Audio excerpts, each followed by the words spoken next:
En tant que consultant, j'ai accompagné une trentaine d'organisations en 15 ans.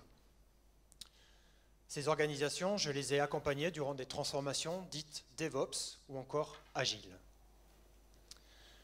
Au bout d'un mois, le commanditaire, le sponsor, vient me voir et me dit la chose suivante. Geoffrey, je sens que ce que tu mets en place, ça va être utile. Cependant, on aimerait se rassurer, est-ce que tu pourrais nous mettre des indicateurs pour qu'on soit sûr que ça va nous rendre bien plus performants? En tout cas, merci pour toute l'énergie investie. Au bout d'un mois, le commanditaire me demande des indicateurs clés sur la performance des nouvelles méthodes dans la transformation, indicateurs clés de performance ou en anglais Key Performance Indicators ou encore KPI. Mais, petit problème. Très souvent, les KPI sont issus d'une approche top-down classique. C'est-à-dire qu'il y a la stratégie qui est mise en place par la direction. Au niveau management, ça va se transformer sous une forme de plan et de budget. Et on va dire aux équipes ce qu'il faut faire et leur mettre des seuils qu'on appelle KPI. Et les équipes ainsi se retrouvent avec des KPI imposés sans même avoir été concertées. Et ça pose quelques petits problèmes. En voici 3 exemples. Dans une grosse DSI, environ 350 personnes, c'est beaucoup de personnes, la direction avait orienté la stratégie sur la qualité. La qualité, côté management, était notamment transformée en qualité de code, et chez les équipes, vous l'avez peut-être vu dans le mille, c'est devenu la couverture de code. Et c'est ainsi que 12 équipes back-end, plus de 80 personnes, se sont vues imposer en 3 mois d'avoir une couverture de code de 80%. Au secours, mon manager me demande des KPI. Deuxième situation, dans une entreprise plus petite, 50 personnes, pas plus. C'est une filiale et elle dépend d'une maison mère. La maison mère demande toujours plus de rendement au directeur de cette filiale. Et c'est ainsi que ce directeur est allé voir l'équipe Scrum et leur a dit la chose suivante. Et j'étais là. J'ai une idée. On va devenir plus performant. À partir de maintenant, votre vélocité ne sera plus de 180 points, mais de 200. Quel génie. Merci.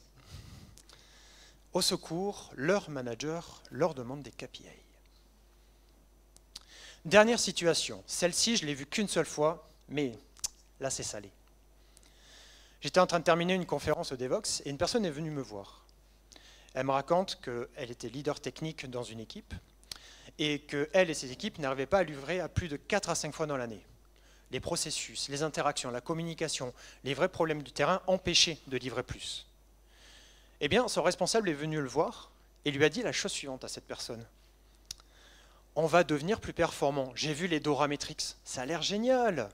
À partir de maintenant, ta fréquence de déploiement dans l'année ne sera plus de 4, mais de 10. Au secours, son manager lui demande des KPI. Au secours, son manager lui demande peut-être juste l'impossible. Durant cette conférence, je vais vous résumer 10 ans d'expérience que j'ai traduit sous forme d'histoire. Dans cette histoire, on va y rencontrer des personnages qui me font penser à des personnes que j'ai rencontrées, des personnes importantes. Face à quel type de KPI on pourrait se rencontrer, face à quel type de situation, et en fonction de la situation, comment y répondre. Et quand ça semble impossible à atteindre, est-ce qu'on est obligé de subir ou est-ce qu'on peut agir? Dernier point, tout ce que je vais vous relater n'a absolument rien à voir avec mes fonctions 2024. Tout ce que je vous relate, c'est 10 ans d'expérience avant 2024. On est lundi, il est 9 h. Kevin boit son café, Kevin consulte ses mails. Kevin est confiant. Lui et son équipe, vendredi, ils ont une mise en prod stratégique pour son client. Et oui, ils sont tellement confiants qu'ils ont l'habitude de livrer le vendredi. Ok. Il y a un post-it sur la table. Il y a écrit la chose suivante, voir le boss à 9 h 30. Kevin, dans le monde de la science-fiction et des étoiles, pourrait ressembler à ce personnage. C'est un très bon développeur, tout le monde le sait dans son organisation. Il accompagne 4 autres personnes et il les fait monter en compétences. Il a une bonne connaissance de l'archi fonctionnel, il a également une bonne connaissance du métier, mais surtout, son super pouvoir, c'est qu'il a la confiance de son manager. Il a déjà un mandat, une confiance qui est installée. Et ça, c'est ce qui fait la différence avec les autres. Lui et son équipe, ils ont un projet, tyranniser l'univers. Et pour faire cela, au sens Team Topologies, il faut qu'ils produisent quelque chose. Kevin, il est dans ce qu'on appelle la Streamline Team, ça produit de la valeur. Et qu'est-ce qu'ils produisent? Des choses pour la fameuse étoile qui tue. Mais pour tyranniser l'univers, il faut toute une armée. Et il a besoin d'une plateforme Team qui fournisse infra, réseau, outils DevOps. Il a également besoin des fois de données très compliquées avec de la data et de l'IA pour que les droïdes soient performants. Et surtout, l'équipe qui va nous intéresser, c'est l'Enabling Team. Ils font ni infra, ni data. Ils vont travailler plutôt sur les méthodos et les frameworks. J'appelle ça les catalyseurs, et on va y retrouver notamment les coachs agiles.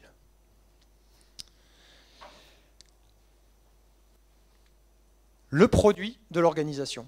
Alors, c'est le truc un peu en flou là-bas, la version 3. La version 1 et version 2 ne se sont pas très bien passées. D'ailleurs, l'ancien directeur de projet, on ne sait pas trop ce qu'il est devenu, mais il a été remplacé par un nouveau directeur de projet, le responsable de Kevin. Tiens, ça tombe bien, il est 9h30, il est temps d'aller le voir. Kevin rentre dans son bureau, il sent que son manager a un truc à lui dire. Kevin s'assoit, son manager prend la parole. Ouais, c'est bizarre, un sandwich dans l'espace, je sais. Parmi vous, qui connaît la technique du sandwich en management? On n'est pas beaucoup.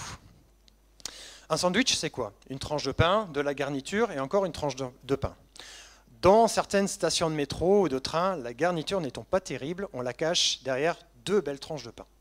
Eh bien, en management, quand on a un truc un peu délicat à dire, une des techniques, c'est de dire une chose positive, puis la chose délicate et une autre chose positive. Et ça donne la chose suivante. Kevin, tu es un excellent leader technique et DarkSide Enterprise t'en remercie. Cependant, garniture, on aimerait que tu mesures la performance collective de ton équipe. Est-ce que tu pourrais nous mettre un lot d'indicateurs, de KPI pour nous assurer que vous êtes performant? Ah, autre chose. On a orienté notre stratégie sur la qualité. On aimerait que la couverture de code de ton équipe soit de 80% dans un mois. Oh, Kevin ne passe pas une bonne journée, on est d'accord. Ah, et dernier point, on a vu les Dora Metrics. C'est génial, on va devenir plus performant. J'aimerais bien que tu mesures les 2 indicateurs de vitesse, de débit. Bonne journée. Mais en tout cas, merci pour toute l'énergie fournie. Ici, Kevin, en sortant du bureau, il se confronte à 3 besoins. Le premier, un lot de KPI pour mesurer la performance collective de son équipe. Par où démarrer? On n'a que l'embarras du choix. Voilà, on ne sait pas trop comment s'y prendre. Le deuxième, un KPI qui est connu, la couverture de code. Encore faudrait-il décrire ce que c'est qu'une couverture de code au sein d'une équipe, mais on a déjà un repère et surtout, on a un seuil fixé à 80%, ce qui peut mettre la pression de savoir si on va l'atteindre ou pas. Et dernier point, les fameuses Dora Metrics. Pourquoi j'en parle? Parce que c'est très mainstream en ce moment, on voit ça partout. Et on peut avoir des définitions claires de ça, par contre, pas d'objectif fixé. Alors ça, Kevin, c'est un truc auquel il a déjà été confronté dans l'enfance, auquel j'ai déjà été confronté dans l'enfance, et je suis persuadé que vous aussi. Quand j'étais petit, mon père avait une obsession. Il faut que tu aies 14 sur 20 en maths. J'ai jamais compris pourquoi. Aujourd'hui, avec mon regard d'adulte, je le traduis comme ça. Geoffrey, à mes yeux, tu seras performant si tu obtiens la note de 14 sur 20 sur ton année scolaire. J'ai des enfants et je fais des goûters d'anniversaire. Et très souvent, il y a une figure parentale qui va dire « Vous ne mangez pas plus de 3 enfants. » De 3 enfants, non. Non, ils sont mignons, des fois. Tu ne manges pas plus de 3 bonbons dans la journée. Et en fait, la traduction, c'est quoi? À mes yeux, vous serez performants, les enfants, si vous respectez les règles sociales en ne mangeant pas plus de 3 bonbons. Ce qui ne fait absolument pas sens pour les enfants, on est d'accord. Et pour les fans d'analyse transactionnelle et du driver, dépêche-toi. Ben, dans 10 minutes, il faut que tu sois prêt ou prête. À mes yeux, tu pourras être vu comme performant ou performante si tu es habillé, prêt à partir dans 10 minutes. Et très souvent, les enfants, avant qu'ils soient trop habitués à ces messages, ben, ils vous disent souvent ben, « Pourquoi ?» Mais dans le milieu du travail, parce qu'on s'y habitue aussi, ben, ça devient ça. Sur un trimestre, 80% de couverture de code, ça peut être la vélocité ou encore les déploiements. Et de la même manière, ben, ça ne fait pas forcément sens pour nous. J'ai vu personne aujourd'hui me dire « Chouette, j'ai eu des KPI aujourd'hui, c'était chouette. » Si vous en connaissez, vous me les envoyez. Moi, je veux bien parler avec eux. Et double peine dans le cas de Kevin, c'est comment il fait. Ça, Kevin, ça va le mettre en stress. parce que ça va lui faire augmenter sa charge mentale sur sa semaine. Il a déjà une mise en prod, on lui rajoute ça. Ça casse sa légitimité. Pourquoi son manager lui demande des indicateurs de performance? Lui et son équipe sont bons, ils le savent. Est-ce que le manager remet en cause ce qu'il fait? Et ça le frustre, parce que c'est vraiment un sujet qu'il n'a pas vu venir et il a autre chose à faire. Le jeudi, il termine le livrable qu'il doit préparer pour le vendredi. On arrive vendredi 16h, il lance la mise en prod. Je vous rappelle, elle est stratégique pour leurs clients. Malheureusement, la mise en prod se passe mal. Ils vont mettre 3 heures péniblement pour réparer la mise en prod. Il est 19h. Ils ont mis une solution temporaire pour aller en week-end. Mais Kevin n'est pas très rassuré. On est lundi, il est 9h. Kevin prend son café, Kevin consulte ses mails. Kevin a la boule au ventre. Il sait que les nouvelles ne seront pas bonnes. D'ailleurs, en ouvrant sa messagerie, il voit plus d'une vingtaine de notifications techniques indiquant qu'il y a eu des problèmes ce week-end. Parmi ces 20 messages, un message d'un directeur, d'un de ses clients, à 2h du matin, qui exprime très fortement son mécontentement. La semaine démarre mal. Il y a un post-it sur la table. Il a écrit la chose suivante: pensez au KPI du boss. Je pense qu'on a tous et toutes été dans cette situation, vous savez, quand tout se cumule sur le plan professionnel et que ça se passe mal, et en plus qu'on se sent fautif ou fautive et où on ressent de la culpabilité. Le temps d'un moment, on s'enferme un peu sur nous-mêmes. Dans le cas de Kevin, il y a quelque chose qui va le ramener à la réalité. Un petit son, comme une petite voix qui lui fait « Hello ». Kevin tourne la tête et il tombe sur Eileen. Eileen est le deuxième personnage principal de cette histoire. C'est une coach agile expérimentée.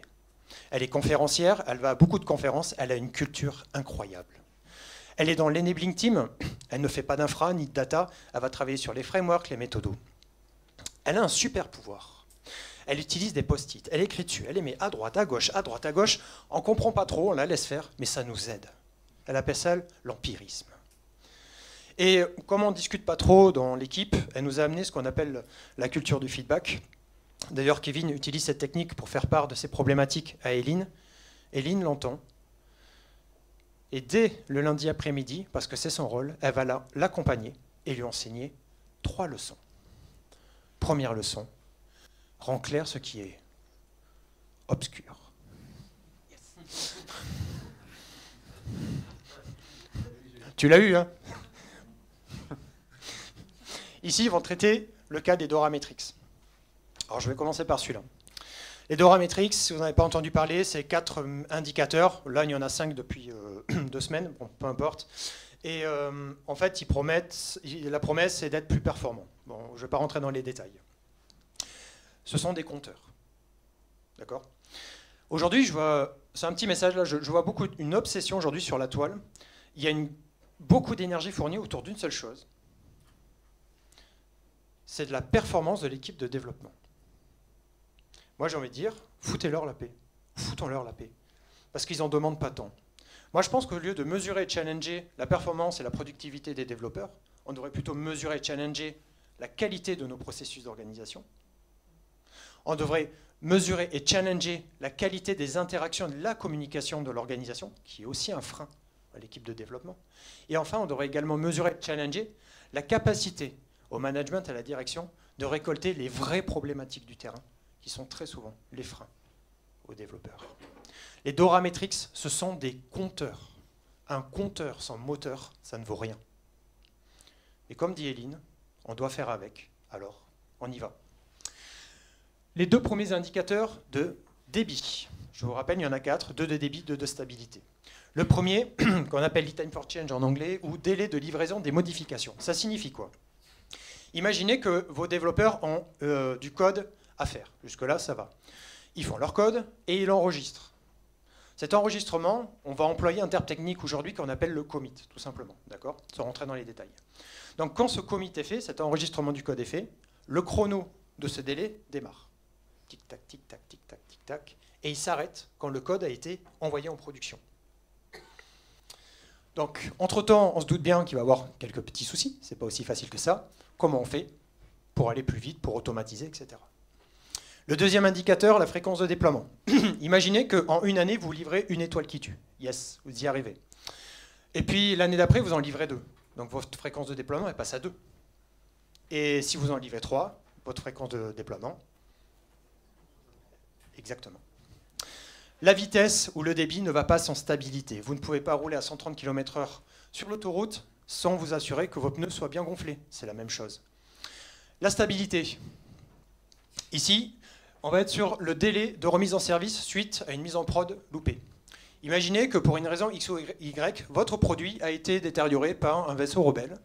Et la question, c'est en combien de temps vous rétablissez votre produit pour que votre client soit content. C'est le temps pour réparer. Et le deuxième, le CFR, c'est le nombre de mises en prod qui nécessite ensuite un rollback ou un hotfix. Imaginons dans l'année, vous livrez 4 fois. Les 3 premières fois, tout se passe bien, on est OK. La 4e fois, ça se passe mal, c'est 1 fois sur 4, votre CFR, donc de 25%. Plus on baisse ce taux, plus ça signifie qu'on livre bien et du premier coup en prod. Parmi tout ça, il y a un seul mot que Kevin il a tout compris, mais ça fait écho en lui. Il y a un mot qui fait écho en lui, c'est le mot commit. Je vous rappelle, il est technique, Eline ne l'est pas, mais ce mot lui a permis de comprendre et d'avoir des idées. Alors il dit, Eline, en gros, pour mon premier indicateur de vitesse, si je fais le fameux commit, l'enregistrement du code, il faut juste savoir qu'un commit, c'est un identifiant unique. Et cet identifiant unique, Kevin, il va pouvoir l'utiliser pour faire quoi? Pour récupérer une unité de temps. Tout de suite, il trouve une solution pour avoir le démarrage de son chrono. Il peut déjà mesurer. Et comment il peut mesurer que ça arrive en prod, comment il peut avoir son délai? Une manière de faire, il y en a des dizaines, c'est de mettre par rapport à ce qu'on appelle un tag. Donc là, j'ai mis ou un label qu'on appelle "prod", peu importe. Dès qu'on le voit, de manière automatisée, on peut arrêter le chrono. Il a déjà une solution manuelle qui peut automatiser pour mesurer son KPI qu'on appelle le lead time for change. Rend clair ce qui est obscur.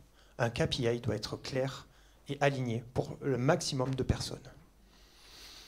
Et de la même manière, il peut même mesurer sa fréquence de déploiement avec le label-prod là. Si on voit le label-prod 4 fois, c'est que la fréquence de déploiement est de 4, tout simplement. Et là, il est content, Kevin. Deuxième leçon, révèle ce qui est invisible. Ici, ils vont traiter le cas épineux de la performance collective de l'équipe. Là, il ne sait pas trop comment démarrer. Il se dit, mais comment je mesure cette performance? Eline lui rappelle gentiment, rappelle-toi de la première leçon, rends clair ce qui est obscur. Qu'est-ce que la performance aux yeux de ton manager? Alors Eline propose une définition.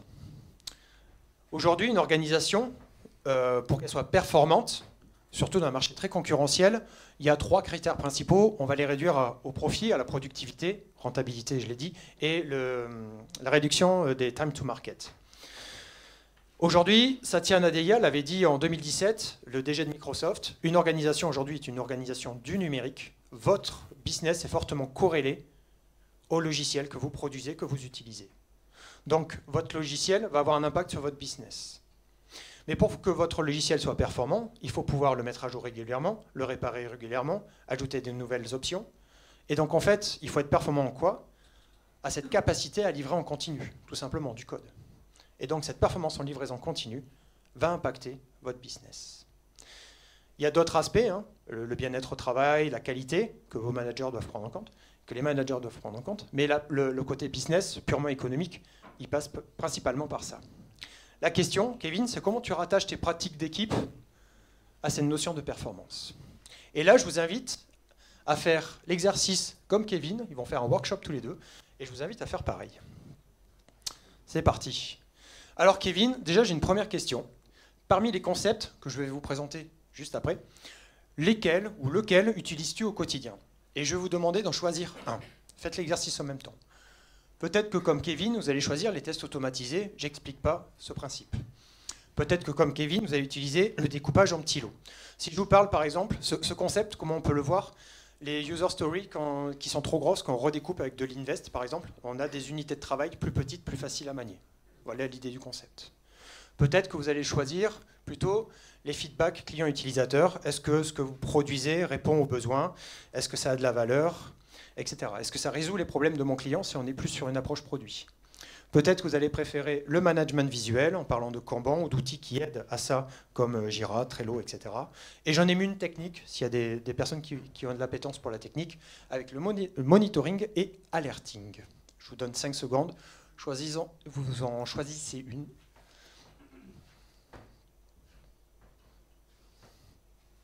C'est bon? Allez, c'est parti. Deuxième question. Kevin, à quoi vois-tu que cette pratique est mise en œuvre dans ton contexte, au niveau de ton équipe? En gros, quelles sont les actions observables que tu vois qui met en œuvre cette pratique? Alors Kevin, il n'est pas hyper à l'aise avec cet exercice, il réfléchit un peu. Alors moi, ce que je vois, c'est qu'on a une génération de rapports de test qui fait que cette pratique est mise en œuvre. Je vois qu'on fait une revue hebdomadaire de la stratégie de test. Qu'est-ce que je vois d'autre comme action observable qu'on fait avec les équipes? On intègre les tests dans ce qu'on appelle des pipelines, c'est l'espèce de, pour vulgariser, des tubes dans lesquels on fait avancer les tests au fur et à mesure. La mise en place de garde-fous, au cas où il y aurait des tests qui ne passeraient pas, on appelle ça des quality gates. Et l'automatisation, le scripting, et je vois d'autres aussi, tout ce qui est formation et recrutement de QA, donc d'experts au niveau du test. Donc ça, c'est les actions observables. Par rapport au concept que vous avez choisi, vous, essayez de dégager une ou deux actions que vous voyez qui est observable.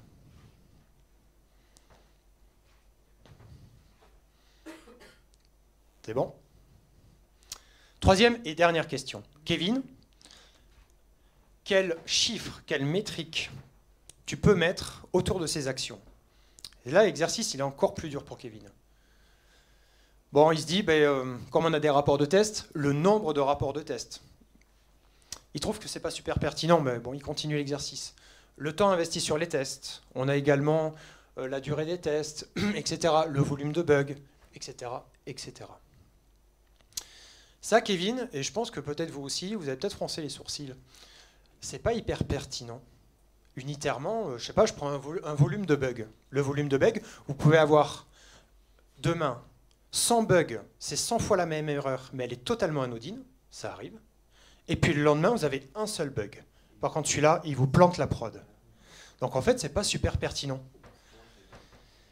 Mais ce que dit en fait Éline, parce qu'elle se doutait, elle est maligne, elle lui dit, ce que tu vois pas, c'est que par contre, toutes tes mesures, ça forme un système qui est interconnecté, interdépendant. Si par exemple, tu fais évoluer le nombre de QA dans tes équipes, eh bien, tu as forcément un impact sur le nombre de tests que tu vas implémenter. Ça peut avoir un impact sur les temps investis, et donc sur ton volume de bugs, et donc aussi sur la durée de tes tests, etc. etc. Donc en fait, tu as un écosystème, en plus avec les actions observables, qui prouve qu'une chose à ton manager. Parce qu'il peut voir ses actions au quotidien, il peut voir ses valeurs évoluer. En plus, ce sont vos métriques d'équipe, elles ne sont pas imposées, elles sont choisies par les équipes.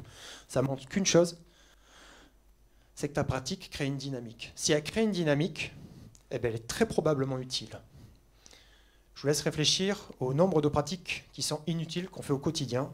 Je ne parlerai pas de réunion. Et enfin, ce qu'affirme Éline, et ça c'est la proposition d'Éline, c'est que par contre ta démarche, ta pratique, la pratique s'inscrit dans une démarche, elle a un impact sur la performance de ce que tu livres. Alors là, cette proposition, elle est un peu forte, Kevin ne comprend pas. Éline, elle n'a pas fait choisir les 5 pratiques n'importe où. En fait, il y a un catalogue, vous avez la référence là, vous avez 29 pratiques, il a été mis à jour là récemment. Ces 29 pratiques s'inscrivent dans une démarche de performance. Et en fait, c'est des pratiques que je suis quasiment sûr que tous et toutes vous connaissez à part 3, 4, 5. Ou alors elles font bon sens pour certains. Si je vous parle de tests automatisés, bref, etc., je vous laisserai consulter, mais c'est des pratiques que vous faites tous et toutes au quotidien.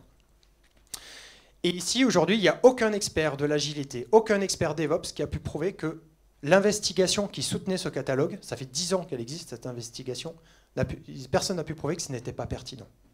Et aujourd'hui, on a des retours d'expérience d'entreprise de plus en plus qui permettent de dire, ben oui, ça a l'air de marcher.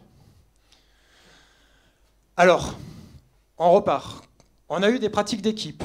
On a passé ça au filtre, parce que ton manager avait besoin de montrer la performance. Donc, on a mis en évidence tes pratiques qui s'inscrivent dans une démarche de performance. On a montré qu'elles étaient utiles. Comment? en mettant en évidence des actions observables du quotidien que ton manager peut voir en venant sur le terrain, par exemple. Et en plus, tu as mis des métriques, plein de métriques qui montrent que c'est interconnecté et que ça vit et que ça crée quelque chose. Maintenant, dernier lien. Comment on fait le lien avec la performance en livraison continue? Eh bien, en fait, cette investigation que je vous ai mentionnée tout à l'heure est résumée sous un livre qui s'appelle Accelerate, qui est sorti en 2018. Et en fait, ça montre que ça prouve même qu'il y a un impact. Et cette investigation n'a pas été aujourd'hui. Il y a beaucoup de contradicteurs, mais personne n'a montré que ce n'était pas pertinent. Donc là, Kevin, en résumé, il fait un tri de ses pratiques. Il met en évidence des pratiques de performance observables avec des chiffres qu'il peut envoyer à son manager. Et ensuite, il a surtout, et ça c'est un bonheur pour tous et toutes, moi je l'utilise beaucoup, un outil d'argumentation de pourquoi ça marche. Et cette fameuse investigation commence à être de plus en plus connue au niveau des managers et de la direction. Et en plus, on peut mesurer les progrès grâce à deux autres KPI. Ah, les Dora Metrics, ça tombe bien, il en mesure déjà 2. Et donc Kevin il est content, il va aller pouvoir voir son manager, lui dire qu'ils vont bientôt tyranniser l'univers et devenir riches très rapidement. Révèle ce qui est invisible. Troisième et dernière leçon. Tes alliés sont la force et non l'inverse. Ici, ils arrivent sur le sujet qui est impossible. Ils le savent, ils ne pourront jamais atteindre la couverture de code de 80%. C'est impossible. Péniblement, il arrive à 58% sans tricher dans les règles Sonar. Filou. Alors il se demande comment il va faire. Et Eileen lui dit, écoute, j'entends que ta voix, mais qu'en pense ton équipe? Moi, je pense que la réponse, elle est dans ton équipe. Maintenant, c'est comment tu vas récolter leur opinion, et surtout en tant que leader, comment récolter leur opinion sans avoir d'influence. Petit message à toutes les personnes qui ont ce rôle de leader. Alors, un manager n'est pas forcément leader. Leader, c'est une posture avec des comportements associés. Tout le monde peut être leader. Les personnes qui ont son tempérament de leader, sachez que vous avez une influence sur la vie des gens. C'est inévitable. Parce que c'est l'énergie qui est dégagée, parce que c'est peut-être la légitimité, etc. Comment récolter leur opinion? Là, c'est toujours délicat. Dans une équipe de 12 personnes, quand le leader technique venait et qu'il exprimait un point de vue, lorsqu'on faisait des workshops, etc., j'avais plus de la moitié de l'équipe qui s'alignait sur son avis. Soit parce qu'ils pouvaient être d'accord, soit par peur de légitimité, peur de dire une bêtise, parce qu'ils se trouvaient trop jeunes, ou autre raison. Et donc c'est dommage, parce qu'en fait, j'ai perdu 6 ou 7 voix, 6-7 opinions différentes, des prismes différents de ce qui se passe réellement et de solutions. Et c'est bien dommage. Alors comment faire? Eh bien, Eileen propose, comme ils n'ont pas beaucoup de temps, elle propose une solution rapide et assez efficace et assez pertinente. Un bon formulaire. Encore faut-il bien construire son formulaire. Et ce que je vous propose, c'est les règles de la psychométrie, et en référence Albert Moukébert, docteur en neurosciences, avec 3 règles principales. Alors, si vous tapez psychométrie sur Internet maintenant, vous allez tomber sur de tout et n'importe quoi. Attention. Il y a des tests de personnalité plus ou moins fiables, bref, ce n'est pas le débat aujourd'hui. Mais voici les 3 règles de la psychométrie. Règle numéro 1, votre test doit mesurer ce que vous voulez tester. On va voir juste après que c'est très facile de ne pas respecter cette règle. Règle numéro 2, peu ou pas de multi-interprétation possible, c'est-à-dire que votre outil mesure de manière fiable. Et enfin, avoir un cadre théorique minimum existant. On va voir ça tout à l'heure. Bon, ok. Mais Eileen dit, il y a un point crucial dans ton formulaire. Il doit être anonyme. Si vous voulez de la donnée de qualité, vous devez garantir l'anonymat dans le formulaire. Et si en plus vous rajoutez un champ libre d'expression à la fin, vous allez avoir de la mine d'or. Très souvent, en fait, le formulaire, 90% du formulaire, c'est histoire de faire un fil conducteur, mais très souvent, c'est le dernier, le champ libre d'expression, où les gens se confient un petit peu. Au début, ils s'échauffent un petit peu, oui, non, etc. Et à la fin, ils nous mettent souvent des mines d'or. Et je vous conseille le champ libre d'expression. Bon, Kevin, avec tout ça, il va faire des premiers essais. Allez, le premier. Est-ce que la couverture de code est un bon indicateur pour notre équipe? Oui ou non? Ici, Eileen indique qu'il y a 2 erreurs majeures. La première erreur, c'est le oui ou non qui est beaucoup trop fermé. Il faudrait beaucoup plus de granularité. Dans une organisation que je ne citerai pas, j'ai vu passer le formulaire de satisfaction qui a été envoyé aux internes. Première question, est-ce que vous êtes satisfait dans votre organisation, oui ou non? Est-ce que vous recommanderiez votre organisation à des amis, oui ou non? Quand vous savez que les données seront traitées par la directrice du service RH, que vous n'avez aucune garantie de l'anonymat, que vous savez qu'elle est amie avec le directeur du système d'information et quand lui, il a un pouvoir d'influence sur vos propres managers, en général, quand vous pensez à votre carrière, à votre salaire, que vous ne voulez pas avoir de problème, etc., vous avez tendance à répondre quoi? Exactement. Votre test ne mesure pas ce que vous vouliez tester. Première règle de la psychométrie qui n'est pas respectée. Le deuxième problème, c'est le mot « un bon indicateur ». Si je vous demande qu'est-ce que c'est qu'un bon indicateur pour vous, je pense que j'ai 10 ou 20 réponses différentes. Multi-interprétation. Alors, il faut affiner. Et j'ai perdu ma télécommande. Non, elle est là. Deuxième essai. La couverture de code est un bon indicateur de la performance. Déjà, on commence à rentrer un peu dans le détail. Encore faudrait-il préciser ce que ça signifie performance dans une équipe. Et surtout, on met une échelle de Likert, qui est le cadre théorique minimum, pour permettre d'avoir de la granularité de réponse. Donc là, j'ai mis 6 choix de réponse, d'accord? À l'état de l'art, c'est 5, 7 ou 9. Mais quand c'est 5, par exemple, au milieu, il y a marqué « je suis ni d'accord ni en désaccord ». Moi, j'aime bien quand les gens se positionnent. Voilà. Donc je mets plutôt 6. Ici, il y a encore 2 erreurs mineures, explique Eline. Le premier, c'est le mot « bon », B-O-N. Il n'est pas neutre. Il peut biaiser. Si je vous dis « est-ce que cette conférence était bien ?» Le mot « bien » n'est pas neutre. La vraie question, c'est « qu'avez-vous pensé de cette conférence ?» Et l'autre chose, c'est que ici, j'ai pas envie que les gens réfléchissent pour les autres, ou pour l'équipe, ou pour l'organisation. Je veux que ton opinion. Alors c'est « je pense que la couverture de code est un indicateur pertinent de la performance de notre équipe avec l'échelle de Likert. » C'est pas encore parfait, on peut encore améliorer, d'accord? Et merci Noémie Rivière. Donc on pourrait, avec des IA, on peut commencer à travailler pour débiaiser les questions. Moi j'ai essayé, ça marche pas trop mal, mais ça oriente pas vers notre objectif forcément. Il faut bien définir l'objectif de votre questionnaire avant. Alors Kevin, il a envoyé son formulaire et il a eu quelques réponses. Ils sont que 5 dans l'équipe, donc ça va assez vite. Et ils sont tous unanimes, ce n'est pas un indicateur pertinent. Le problème, c'est que si Kevin arrive avec ça, et qu'il présente ça à son manager, il est un peu en difficulté. Et c'est là où le champ libre d'expression devient une mine d'or. En récoltant ce qui a été envoyé et précisé par les équipes, ils sont quasiment tous d'accord sur le fait qu'il y a des problèmes au niveau code, que le code est obsolète, que les tests sont difficilement intégrables. Ce sont des données du terrain observées par 5 personnes de l'équipe.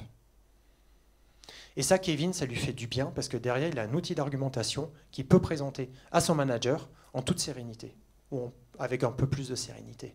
Et du coup, il va s'empresser de le faire. C'est parti.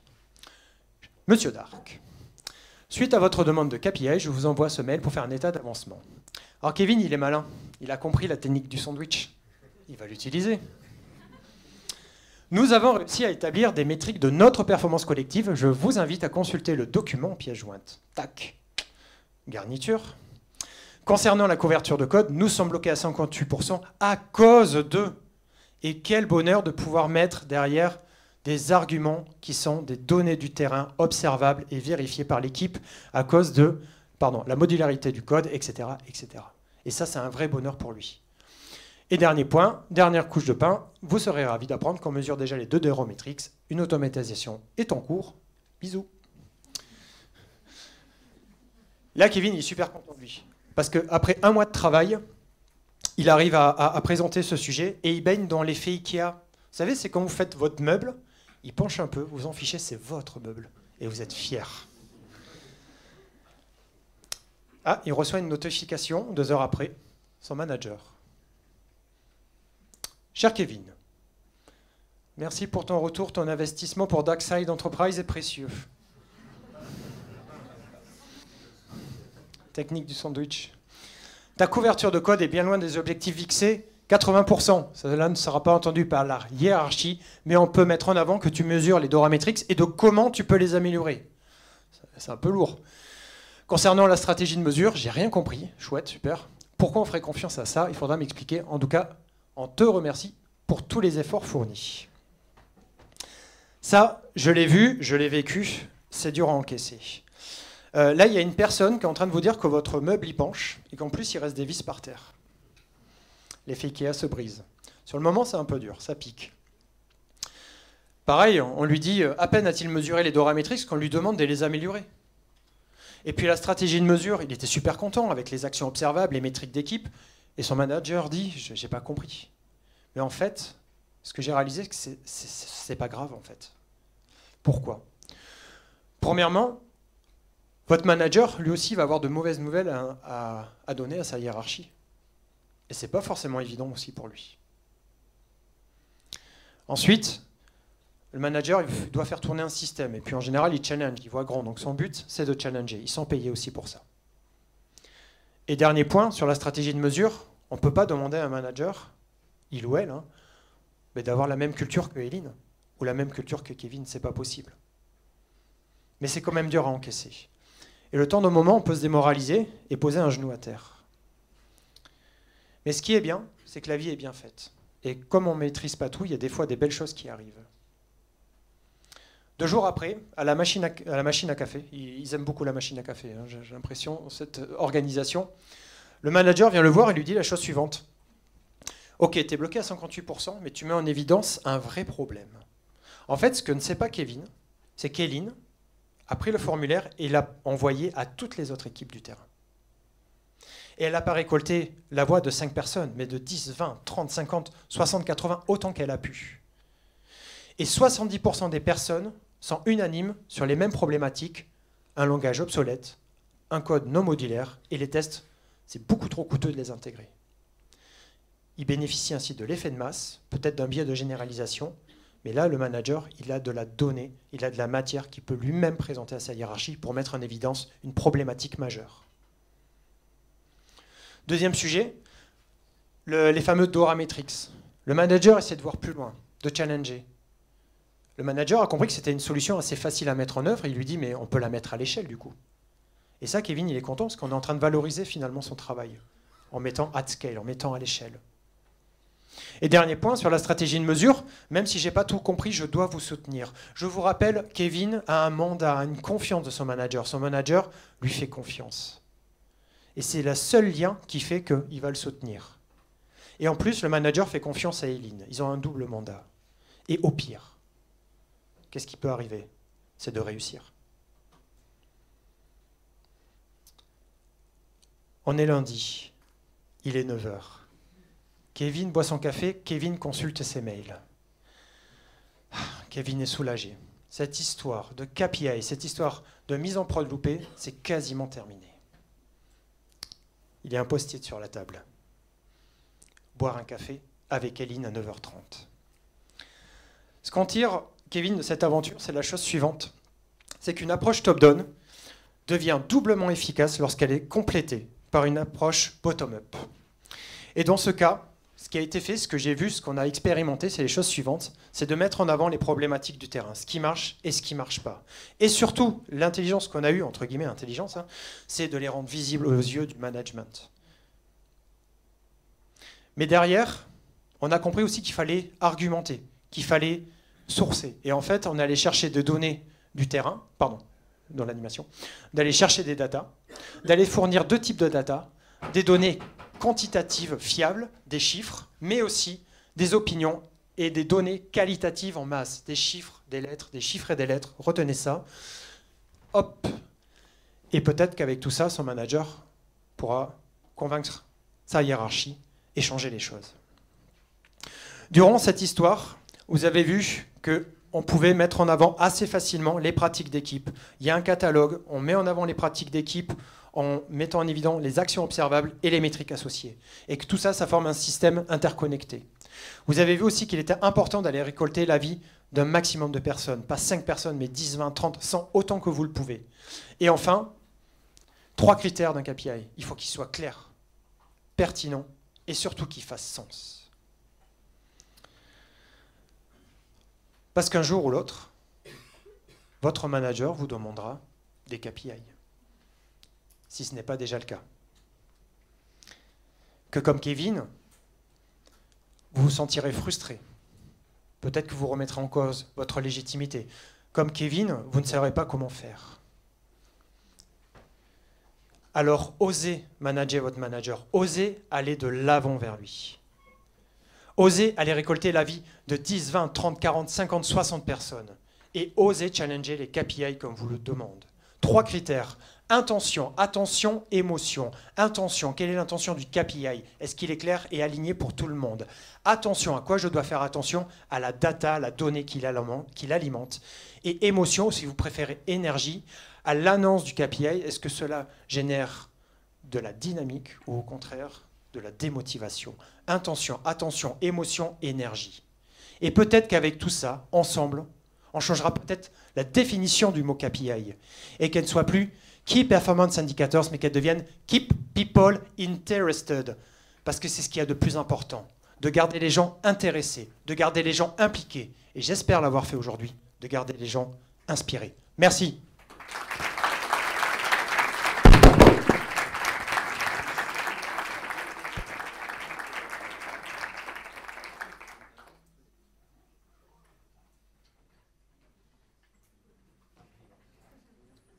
On a du temps pour les questions? 5 minutes. Avec plaisir des feedbacks, s'il vous plaît. Merci beaucoup. C'est très important pour nous, orateurs, oratrices, d'avoir des feedbacks de votre part. Et en plus, il y a un champ libre d'expression.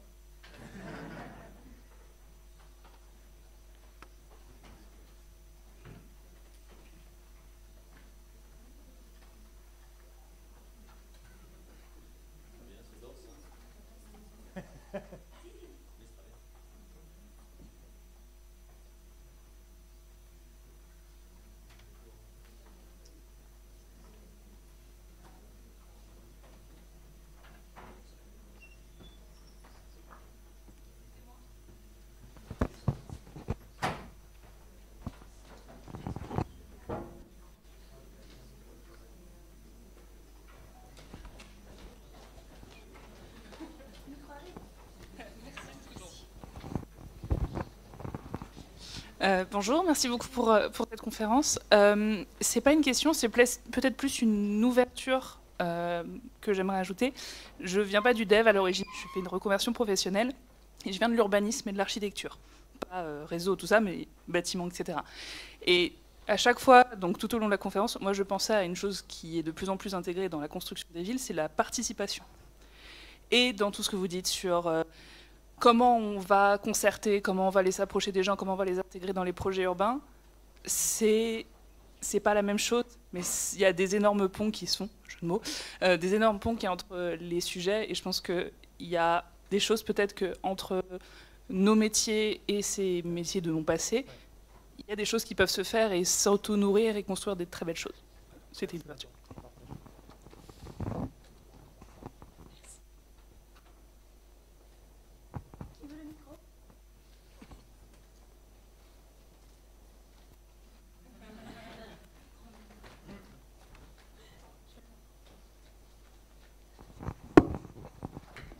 Oui, je partage votre point de vue. Je suis en train justement d'un petit peu, en explorant d'autres domaines, essayer de faire une espèce de faire un cross justement des pratiques, de voir un petit peu qu'est-ce qui peut matcher d'un point à un autre. Dans le cas de l'IT, on va être sur un autre truc. Vraiment, on est vraiment sur des approches très top-down et ça va être difficile d'avoir c'est dur aujourd'hui d'avoir de la proximité au niveau des équipes. Non, c'est dur, c'est pas vrai. Mais le business et la cadence qui est imposée aujourd'hui par des marchés aussi tendus nous impose de produire vite, mais pas forcément de prendre le temps de poser les crayons et de savoir ce qui se passe sur le terrain. Et c'est une vraie problématique. Et moi, j'avais fait ça à l'échelle chez un géant du e-commerce français, et c'est très très bien passé. Au moins pour la partie formulaire. Le reste, c'était dans d'autres missions. Et je sais que ça avait aidé le middle management à croiser ce qui se passait au niveau de la stratégie qui était revue tous les 3 mois avec les réalités et les problématiques du terrain. Et derrière, d'aller un petit peu voir qu'est-ce qui va être en synergie ou pas. Et ça leur permettait de s'adapter et de décider. Mais là, on est sur un truc un peu plus fermé. Dans mon expérience, je ne sais pas vous tous et vous toutes, mais moi, dans mon expérience, je n'ai pas souvent vu des fonctions... D'ailleurs, on m'a fait la réflexion hier. C'est bien, mais c'est bien qu'on a une fonction de support comme une Éline, et tout le monde l'a pas. Et du coup, je trouve que ce qui va émerger, c'est l'importance de ces fonctions de support transverses, avec ce rôle de facilitateur qu'on peut retrouver dans Team Topologies ou Unfix, peu importe, qui va avoir vraiment un rôle hyper important justement pour aller chercher ces données du terrain qui sont très précieuses et qui vont aider vraiment à décider derrière, quoi. C'est ma vision. En tout cas, je vous remercie beaucoup pour votre écoute et je vous souhaite un bon Agile Tournante. Merci.